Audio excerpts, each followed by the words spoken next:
earphone ko, no. So sa sobrang mura nga pwede mong gawing palawit. Pero sabi ko nga sa inyo, legit to.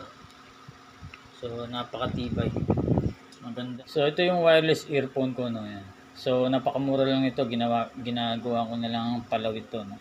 Pero inabot na to ng 2 buwan sa akin. So gumagana pa rin. Yan. So pag sinabing okay, good na yan. Full charge na yan, no? So then itong mismong kaha niya, ito na rin mismo yung power bank niya, no? Paggamit ito, kunin mo lang yung dalawang earphone. Yan. So wireless tong earphone natin na to, no? So may cushion na yan, no? Para hindi masakit sa tenga. So pag nakita niyo okay, ibig sabihin na full charge na yan. So once na ginamit niyo tong earphone na low bat, so i-pair nyo muna pala to, no? I-pair nyo to sa mismong cellphone para ma-detect siya. Open nyo lang yung Bluetooth sa cellphone, then i-connect nyo sa SuperPod, yung pangalan nito, no? O UltraPod, no? UltraPod yung pangalan niya. Then i-connect mo, then maririnig mo naman ang magpe-pair habang nasa tenga mo to. Then ginamit ko nga to, no? Usually inaabot din ng 2 oras, no? Hanggang 2.5 hours bago malobat tong mismong earphone.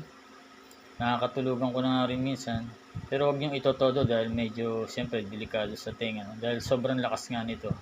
So medium lang yung mismong lakas na dapat na i-control nyo. So sa cellphone lang nakokontrol yung volume din ito, no? Once na malobat ito, ibalik nyo lang dito sa mismong casing nya. Okay, kita nyo nagcha-charge uli yan, no? So ito mismong casing nya nag-act na mismo as battery bank nya. So anytime na malobat, ibalik mo lang.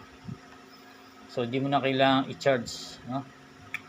So itong battery bank nya sa ngayon okay. So ibig sabihin yan is full charge pa siya, 100%, no? Kaya habang ginagamit nyo ng ilang beses, syempre bababa na din yung voltahe dito sa o yung percentage ng power bank natin. So bukod dito sa earphone na Bluetooth, yung mismong power bank niya ay meron din siyang pouch na to, ayan, pouch nakasama. So ito na yung pinaka previous niya. Then ayan, meron tong hawakan, yan. Hawakan or pwedeng ilagay mo o itali mo sa mismong zipper ng bag mo. So sa akin to, nilalagay ko lang sa zipper ng bag ko.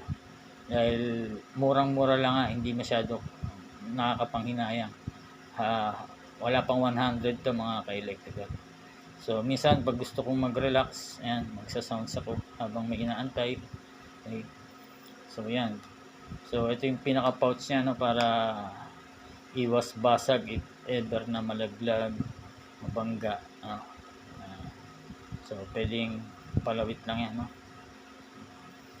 So kung gusto nyo makita yung details pa nito, so click nyo lang dyan ang yellow basket at makikita yung full details, then kung magkano ang price, then kung gusto nyo click nyo lang, order na kayo, no, mga ka-electrical.